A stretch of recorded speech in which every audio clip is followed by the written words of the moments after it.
O zagueiro Dankler foi apresentado na manhã desta terça-feira e o vídeo completo está na TV Vitória. Porém, aqui eu vou trazer para vocês o que ele falou com relação à sua saída. Eu já trouxe aqui no Canto Rubro-Negro que muita gente se incomoda, eu inclusive fiquei incomodado na época, e é bom também ouvir a versão do atleta. Quem fez a pergunta inclusive foi Marcelo Góes, o Negão Proibido, vocês já conhecem. Então já deixa o like, se inscreva, compartilhe. Primeiro vídeo do dia aqui no Canto Rubro-Negro para ouvir também o lado do atleta, né? Deixa o like, se inscreva, compartilhe. Hoje ainda teremos mais 2 vídeos e amanhã, quarta-feira, vai ter live. Ia fazer hoje, mas vou deixar pra amanhã, beleza? Já marca na agenda aí que amanhã, às 8 da noite, mais ou menos, tem live aqui no Canto. Eu sou Leonardo Santiago e este é o primeiro vídeo do dia aqui no Canto Rubro-Negro. Confira o que Dankler falou. Dankler, seja muito bem-vindo de volta.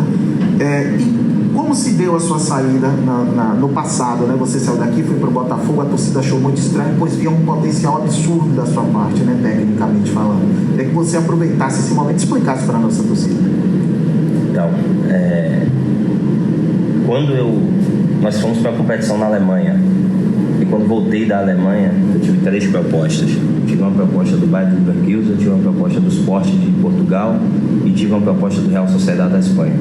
E na época o Vitória, eu estava naquele processo ali já jogando profissional, eles disseram que não iria me liberar, que nós iríamos fazer uma renovação de contrato. Tudo bem. Se passou o tempo e a gente começou a tratar dos negócios da renovação. E foi se passando, eu fui jogando, eu acho que eu joguei, se eu não me engano, 5 partidas da Série B. E com isso, despertou interesse também de mais 3 clubes brasileiros na época. Uma foi o Botafogo, eu tinha o Corinthians e o Grêmio. O que acontece? Nós não conseguimos chegar como um acordo nos valores, mediante a proposta que eu tinha também desses 3 clubes. Só que, na verdade, o diretor que estava aqui na época do profissional, ele não acreditou que eu tinha essas 3 propostas.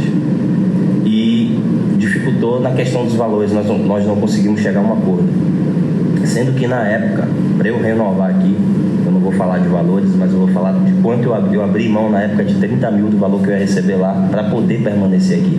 Então eu aceitei, fiz uma proposta, 30 mil a menos com o valor que eu iria receber fora. Ou seja,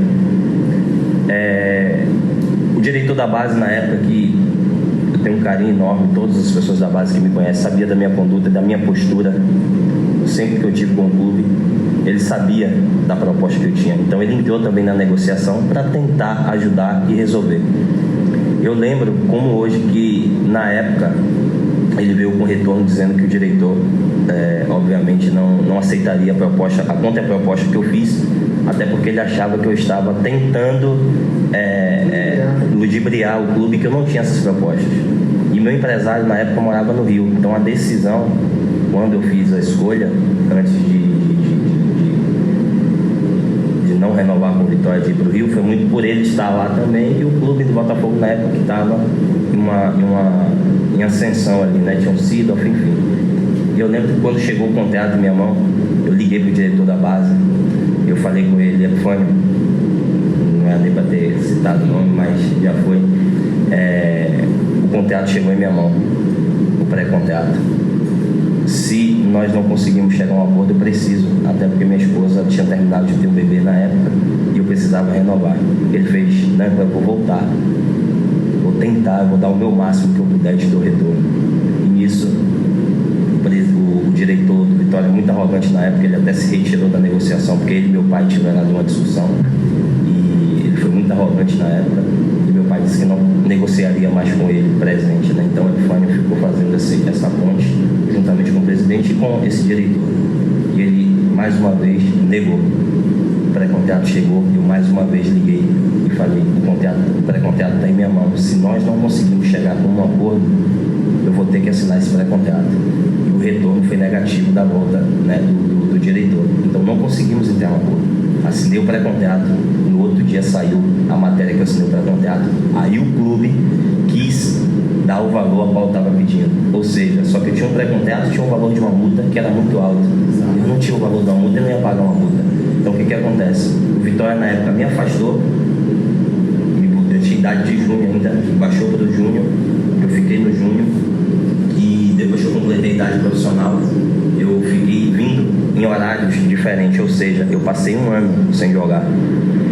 E o que lançaram na entrevista foi que eu coloquei o Vitória na justiça. Eu nunca coloquei o Vitória na justiça. Pode buscar aí 2013, se eu coloquei o Vitória na justiça. E outra, na época, me deixaram 4, 5 meses sem salário. Eu poderia ter entrado na justiça, mas eu não fiz isso pelo amor que eu tinha ao clube, pelo carinho que eu tinha ao clube. Só que na época que eu saí, eu não tinha força, não tinha internet, essas coisas todas não eram tão fortes e não me deram a oportunidade de me expressar. Então eu me calei, baseado naquilo que Deus também tinha prometido para minha vida, de que um dia eu voltaria e todos saberiam do meu retorno, do que realmente aconteceu. Então nunca coloquei o Vitória na justiça, nunca saí pela justiça. Eu esperei 1 ano treinando em horários diferentes. Eu chegava aqui, o Vitória treinava de manhã, eu vinha à tarde. O Vitória treinava à tarde e vinha pela manhã. Na época, não tinha um treinador para me dar treino. Eu, treinador, eu jogador profissional, chegava aqui só para assinar a lista de presença e voltava. Ou seja, me largaram realmente de mão.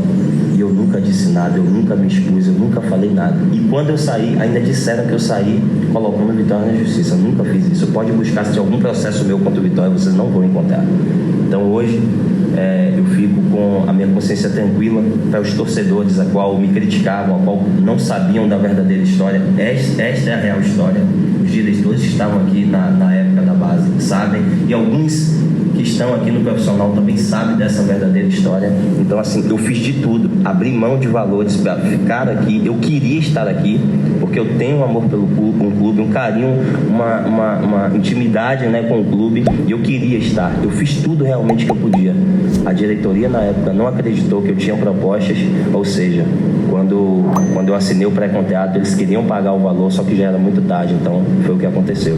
Essa é a verdadeira história. E aí, o que é que você achou dessa declaração de Dankler? Eu pesquisei aqui e nosso diretor de futebol, eu já lembrava, mas eu queria confirmar, em 2013 era Raimundo Queiroz. Será que era ele mesmo? Dankler está de fato se referindo a ele ou é outro nome? Vocês que são os ninjas da internet aí me ajudam. Ah, e antes que a galera pergunte, sim, eu estou procurando saber com relação ao atraso do salário dos funcionários e devo trazer hoje aqui no canto, além da mudança na Copa do Brasil que faz com que o baiano fique ainda mais importante. Vou explicar tudo isso, serão os próximos 2 vídeos do dia e claro, o que ocorrer, né? Deve ter novidades sobre o treino, enfim, a gente vai fazendo aqui para compensar o feriado do dia 25 que ficou sem vídeo. Deixa o like, espalhe, quero saber o que é que você achou, tá? Tamo junto, um abraço.